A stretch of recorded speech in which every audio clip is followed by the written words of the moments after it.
Good afternoon everyone. Good afternoon এই কারণেই কারণ এখন বাজে হচ্ছে বেলা 12:42। আর এখন থেকেই আমি আজকের ব্লগটা শুরু করছি। Welcome everyone to my channel. আমার নাম শ্রেয়তী। আর আমি একদম নতুন নতুন জয়েন করেছি ইউটিউবে। অনেক ভুল ত্রুটি আমি হয়তো করব, তবে আমি যেটাই করি না কেন তোমাদের যদি ভালো খারাপ যাই লাগে সেটা আমার সাথে ডেফিনেটলি শেয়ার করো। তো আমি আমার ডেইলি লাইফস্টাইল ব্লগস, আমার কোথাও আমি যদি ধরো যাই সেখানকার জন্য গেট রেডি উইথ মি, এই সবই শ্যুট করতে আর কি বেশি কমফোর্টেবল ফিল করব। আর অবশ্যই খাওয়া দাওয়া থাকবে, কারণ খাওয়া দাওয়া ছাড়া আহ, আমি অ্যাটলিস্ট ভাবতে পারি না কিছু শেয়ার করার হলে। আজকে কি খেলাম বা এই জায়গার এই খাবারটা ভালো এটা খারাপ, এটা মানে টিপিক্যাল ফুড ব্লগিং না হলেও অ্যাটলিস্ট মানে কিছু সময় আমি এটা ডেফিনেটলি শেয়ার করবো তোমাদের সাথে। তো আমাকে একটুখানি গাইড করো, যদি আমি কিছু ধরো ভুল করছি বা কিছু আমার ইমপ্রুভমেন্ট দরকার সেগুলো আমাকে ডেফিনেটলি তোমরা বলো। তো আজকের ভিডিওটা একটুখানি ইন্ট্রোডাক্টরি একটা ভিডিও, আর কিছুটা স্পেশাল আমাদের জন্য। এখানে একটা জিনিস বলে রাখি যে আমি, আমার হাজবেন্ড, আমরা দুজনেই চলে এসেছি ইসরায়েলে। আর প্রেজেন্ট আমরা ইসরায়েলে থাকি। আম, আমি হচ্ছি কলকাতার মেয়ে, আর আমার হাজবেন্ড হচ্ছে উত্তরবঙ্গের মানুষ। তো আমাদের দুজনেরই আলাপচারিতা সবকিছুই হয়েছিল অনলাইন সাইট ফেসবুকের মাধ্যমে। কিন্তু আমাদের দুজনেরই অ্যালমা ম্যাটার সেম, মানে আমরা দুজনেই একই ইউনিভার্সিটি থেকে ডিফারেন্ট ব্যাকগ্রাউন্ডের, ডিফারেন্ট তোমার কি বলবো, মানে আমি আর্টস এর হিউম্যানিটিজ এর আর আমার হাজবেন্ড হচ্ছে সায়েন্স ব্যাকগ্রাউন্ডের লোক। কিন্তু আমাদের দেখা সাক্ষাৎ হয়েছিল হচ্ছে ফেসবুকের মারফত, আর সেখান থেকেই আমাদের আলাপ, প্রেম, লং ডিস্টেন্স, এভরিথিং। তো এই সব কিছু করার পরে আমরা বিয়ে করি 2023 সালে। আর সেই সময়ের পরে মানে আমরা দুজনেই একসাথে আর কি ব্যাঙ্গালোরে থাকতাম পোস্ট ম্যারেজ। তো আমি যেখানে আগে চাকরি করতাম সেটা সেই সময়তেও আমাকে মানে হেল্প করেছিল প্রচুর ওয়ার্ক ফ্রম হোম করার জন্য, যার জন্য আমি ব্যাঙ্গালোরে ওর সাথে থাকতে পেরেছিলাম, একসাথে কাজ করতে পেরেছিলাম। আর খানিকটা সেখান থেকেই আমাদের মনের মধ্যে আর কি তৈরি হয়েছিল এই ধারণাটা যে আমরা আর যাই করি না কেন আমরা একসাথেই করব, আমরা যেখানেই থাকি না কেন একসাথেই করব, নো মোর লং ডিস্টেন্স। তো এটা আমাদের মনে ছিলই। তো সেই জন্য আমার হাজবেন্ড সেখান থেকে মানে পোস্ট ম্যারেজ আর কি ওর পিএইচডিও কমপ্লিট হয়ে গেছিল।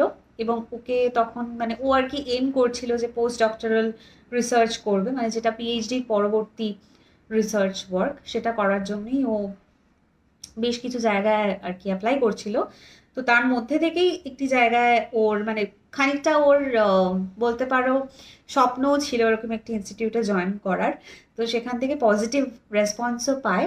এবং সেই জায়গাটা ঘটনাচক্রে হচ্ছে ইসরায়েলের মধ্যে। এবার আমি মোটামুটি আমরা দুজনেই শিওর ছিলাম যে আমরা কিন্তু একসাথেই যাব। আমরা ওখানে যদি যাই যে তুমি ইসরায়েলে থাকবে আর আমি ভারতে থাকবো, এটা হবে না, আমরা একসাথেই থাকবো।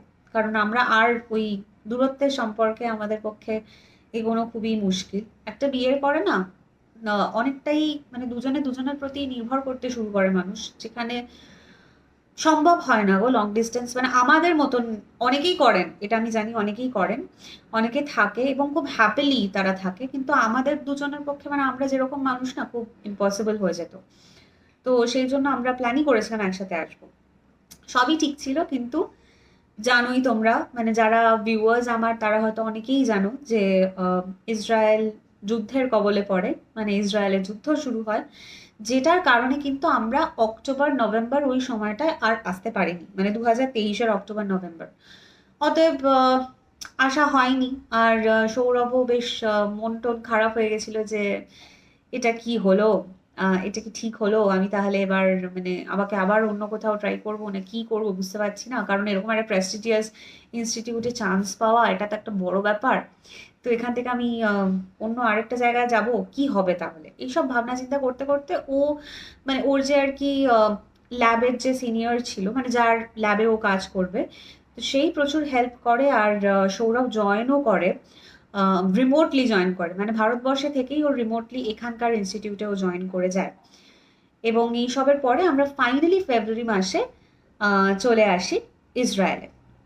তো ফেব্রুয়ারি থেকে আমাদের এই নিয়ে, মানে এটা হচ্ছে তোমার মে মাস অবধি, মানে আমাদের মোটামুটি 3 মাস কমপ্লিট হয়ে গেছে এবং আমরা প্রচুর জিনিস এক্সপ্লোর করেছি একসাথে। মানে এখানকার হলিডেজ বলো, এখানকার কালচারাল কিছু ডিফারেন্সেস যেটা ভারতের থেকে অনেকটাই হয়তো আলাদা, এই সব কিছু আমরা এক্সপ্লোর করেছি, এখনো করছি। মানে আমরা এখনো still now we are settling. তো এই সব কিছুর মধ্যেই আমারই একটুখানি মনে হলো যে আমি ব্লগিং স্টার্ট করতে পারি, বা আমি ব্লগিং শুরু করতে পারি যেখানে আমি ধরো তোমাদের সাথে শেয়ার করতে পারি। মানে ইটস নট দ্যাট যে ইউটিউবে আমি একটা পরিচিতি করতে চাই এখন, বা এরকম কিছু এইম রয়েছে আমার। কিন্তু যেহেতু আমি এখানে কোনো কাজকর্ম এই মুহূর্তে করছি না, আমি জানি না আমি ভবিষ্যতে হয়তো করতেও পারি, কিন্তু এখন যেহেতু আমি কোনো ওরকম উদ্দেশ্য নিয়ে তো আসিনি, আমি অ্যাকম্পানিং স্পাউস হিসেবে এসেছি, আমার হাজবেন্ডের সাথে আমি এসেছি। তো যেহেতু এখানে আমি ইনিশিয়ালি এখন কিছু করছি না, তো আমার মনে হয় এমন কিছু স্টার্ট করা উচিত যেটা আমাকে খুব এঙ্গেজড রাখবে, apart from my daily house hold work and all. তো এটার পাশাপাশি আমি এমন একটা কিছু করতে চাই যেটা আমার নিজের করতে ভালো লাগবে। তো সেটার জন্য বিভিন্ন মানুষের প্রচুর এরকম ভিডিওজ আমি বহুদিন ধরে দেখেছি, যারা হয়তো মানে অ্যাকম্পানিং স্পাউস হিসেবেই তাদের হাজব্যান্ডের সাথে দেশের বাইরে গেছে এবং সেখানে থেকে তারা ব্লগিং করেছে, বিভিন্ন কিছু শেয়ার করেছে। আমার মনে হয় যে এটা খুব ভালো একটা দিক নিজেকে এঙ্গেজড রাখার জন্য। তো সেই কারণেই আমিও ঠিক করলাম যে ঠিক আছে, চলো শুরু করা যাক। তো সেখান থেকেই আমার শুরু করা, ভিডিও স্টার্ট করা। আর ভিডিও স্টার্ট করার মানে চিন্তা ভাবনা, এবং এখানে সত্যিই আমি ইনিশিয়াল সাপোর্ট আমার মা বাবা তো রয়েছে, আর আমার হাজব্যান্ড আমাকে কনস্ট্যান্ট পুশ করে যায় এটার জন্য যে you need to do something. মানে তুই কখনোই নিজেকে এক্সপ্লোর করতে হবে, it's not about only earning. মানে তোমাকে তোমাকে নিজেকে আর কি মেলে ধরতে হবে, তোমাকে নিজেকে খুঁজতে হবে যে তুমি কি কাজটা ভালো করতে পারো, কি কাজটা মানে তোমার খুব প্যাশন থাকবে সেই কাজের প্রতি। আর যে কাজের প্রতি প্যাশন থাকে সেই কাজটা কখনো ওয়ার্কলোড হিসেবে ভাবে না, যেটা আমার আগে হতো। মানে আমি 3 বছরে দুটো কোম্পানিতে কাজ করেছি, দুটো কর্পোরেট কোম্পানিতে কাজ করেছি। তো আমার না সত্যি জব স্যাটিসফ্যাকশন বলে কিছু ছিল না লাইফে। তো মোটামুটি আমি সেটার জন্যও আরো বেশি করে আমার হাজব্যান্ডের সাথে আসি এখানে, যে না, ভালো কিছুই করব, ডেফিনেটলি ভালো কিছুই ট্রাই করব। তো সেখান থেকেই আসা, আর সেখান থেকেই ব্লগিং করার একটা মানে ভাবনা চিন্তা মাথার মধ্যে আসে। তো দ্যাটস ইট। মানে আরো নতুন নতুন কিছু আমি নিশ্চয়ই চেষ্টা করব তোমাদের সাথে শেয়ার করার। তো আজকের দিনটা বলে রাখি, আজকে শুক্রবার। আর শুক্রবার মানে হচ্ছে ইসরায়েলের শুক্র শনি হচ্ছে উইকেন্ড। আমাদের যেরকম শনি রবি থাকে, এখানে শুক্র শনি উইকেন্ড, রবিবার থেকে আবার করে উইক শুরু হয়।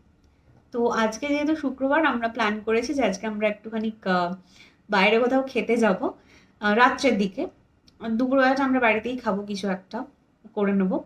দুপুরবেলা খাওয়া দাওয়া করে একটুখানি রেস্ট ফেস্ট করে হয়তো কোথাও বেরোতেও পারি, ঘুরতে পারি।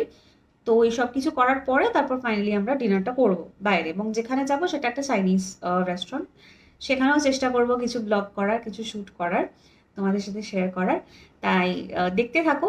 আর ডেফিনেটলি যারা নতুন আমার চ্যানেলে, তারা যদি আমার সাথে আমার পাশে থাকতে চাও যে আমাকে সাপোর্ট করতে, বা তোমরাও যদি চাও যে তোমাদের আইডিয়াস শেয়ার করতে আমার সাথে, তাহলে ডেফিনেটলি তোমরাও নিজেদের এঙ্গেজ করো। অবশ্যই আমার চ্যানেল সাবস্ক্রাইব করো, কারণ it's for free. You can do it anytime if you want to, and if you are interested in the content I will share with you. তো ডেফিনেটলি শেয়ার করো, আর subscribe করো, আর notification বাটনটাও তোমরা on করে দিও। আর আপাতত আমার সাথে থাকো, দেখতে থাকো আমার ব্লগটা, আমি কি কি করছি তোমাদের সাথে আমি শেয়ার করবো আজকের পুরো দিনটা। দেখতে থাকো। লাস্ট ক্লিপে বলেছিলাম, মানে লাস্ট ভিডিও ক্লিপে বলেছিলাম যে আজকে রাত্রিবেলা কোথাও একটা খেতে যাব, কিন্তু সেই প্ল্যান সম্পূর্ণভাবে চেঞ্জ হয়ে গেল আমাদের। বাইরে বেরোনোর ইচ্ছেটা আর রইল না। তো সেই জন্য ভাবলাম ঠিক আছে, বাড়িতেই কিছু একটা বানিয়ে নিই। আর আজকে জানো তো, বেশি কিছু করতে ইচ্ছে করলো না। মানে ওই রুটি, তারপরে আবার একটা তরকারি বা কিছু ভাজা, এইসব কিছু করতে আর ইচ্ছে করলো না। তো বাড়িতে যেহেতু চিকেন ছিল, সেই জন্য চিকেন আর চাল দিয়ে মানে একসাথেই, মানে 1 পট চিকেন রাইস, ওইটাই বানানোর জন্য রান্নাঘরে চলে এলাম। কারণ ওটাই আমার জন্য ইজি হবে। শুধু আমার জন্যই না, সৌরভের জন্য ইজি হবে, কারণ যেহেতু রাত্রিবেলা বাসন মাজার কাজটা সৌরভের, মানে ওরই দায়িত্ব আমার আমার হাজব্যান্ডের দায়িত্ব। তো সেই জন্য আমি আর এই ব্যাপারটাতে মানে ওকেও একটুখানি ছুটকারা দিলাম, ওকেও একটুখানি শান্তি দিলাম। তো সেই জন্যই রাত্রিবেলার যাতে বেশি তামঝাম না করতে হয়, 1 পট চিকেন রাইসটা বানিয়ে নিচ্ছি। আর দেখতেই পাচ্ছ যে আমি কিরকম মানে কি কি স্পাইসেস অ্যাড করেছি। কিছু গোটা গরম মশলা, কিছু কোয়া রসুন।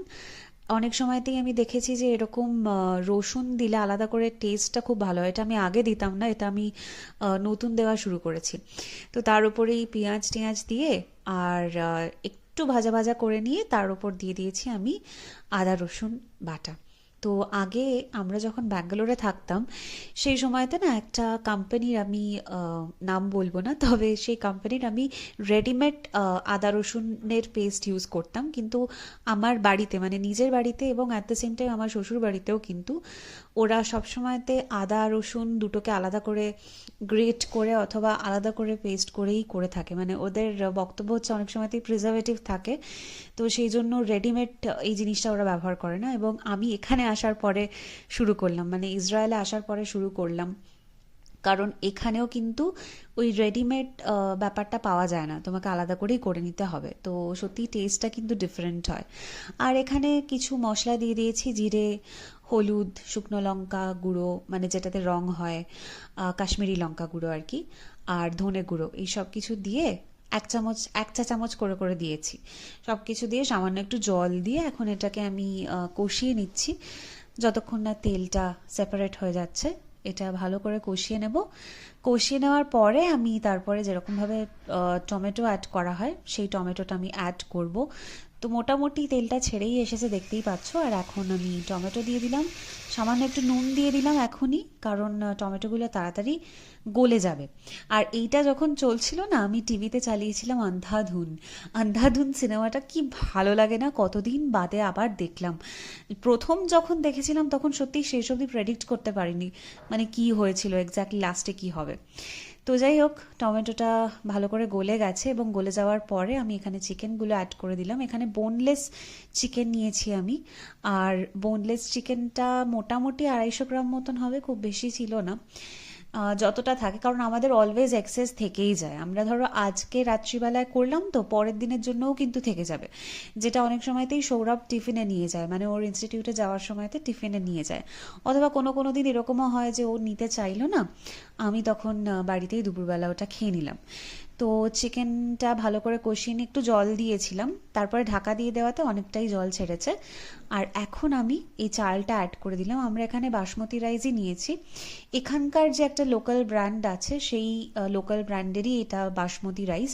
এটাতে না খুব সুন্দর একটা গোবিন্দভোগ চাল, গন্ধ চাল বলছি, গোবিন্দভোগ চালের একটা ফ্র্যাগ্রেন্স রয়েছে। তো এই সব কিছু দিয়ে পরিমাণ মতন জল, মানে জাস্ট চিকেন আর চালটা ডুবে যায় এরকমই জল দিয়ে। আর যারা অবশ্যই জানো 1 পট চিকেন রাইস করতে, তারা তো পরিমাণটা বুঝতেই পারছো। ওইটা দিয়ে দিয়েছি, দিয়ে একটু ঢাকা দিয়ে দিলাম। দেখো অনেকটাই ফুটে এসেছে, বেশ খানিকটা ফুটে এসেছে। এটা আরেকটু ঢাকা দিয়ে আমি ফোটাবো এবং তারপরে আমি গরম মশলা দিয়ে এইটা নামিয়ে দেবো। তো এইটা হলো আজকে আমাদের ডিনার। ফাইনাল লুকটা আমি শেষে অ্যাড করে দিয়েছি। যদি খুব ভালো লেগে থাকে তাহলে অবশ্যই একটা লাইক করো, কারণ এটা আমার ফার্স্ট ভ্লগ। তোমাদের সঙ্গে আরও কিছু আমি শেয়ার করব। আর আজকের মতো জানাই টাটা, দেখা হচ্ছে নেক্সট ভ্লগে। সবাই খুব ভালো থেকো।